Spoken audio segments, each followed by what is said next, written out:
Another crime alert, this time in Eastlake. A woman says there is a peeping Tom on the loose in that area. Now, she's asked CBS 46 to help alert her community. CBS 46's Trayson Bragg is on the case for us. And Trayson, you spoke to women there, several of them, one in particular. How's she holding up tonight after that incident? It had to be unsettling.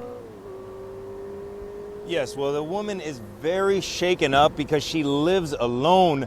Now, I spoke to her today, as you mentioned, but she says she would not go on camera. She also asked me not to identify her in any way, but she is asking her neighbors to please stay alert. It's last Monday, just after 11 p.m. A woman I'll call Sally says she heard a noise in her backyard.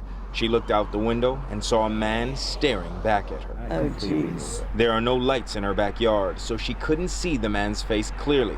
What she could see, his pants were down. He was masturbating.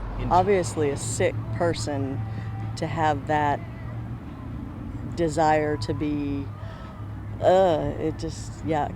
Sally says she shut the window and told the man she was calling the police. He didn't move. He just kept staring and touching himself. He finally finished, then slowly left her backyard. Obviously adds another element of risk and aggression to it. So yeah, that does make me a little bit more uneasy. He wasn't caught and is still on the loose.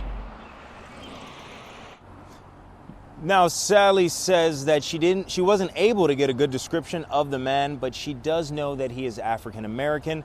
As for her neighbors who I spoke to today, they're asking anybody else who may have been a victim of this peeping Tom to please come forward and report it. Back to you, Sharon. Yeah, Trayson, very scary. And, we want to be careful with the description because there's just not enough to go on. That could be anyone. So hopefully we'll get some more details to fill out that description, and then we'll pass it along to our viewers. But I do have a question. This woman who, again, is living in fear at this point, does she think she was targeted, or does she believe this was random?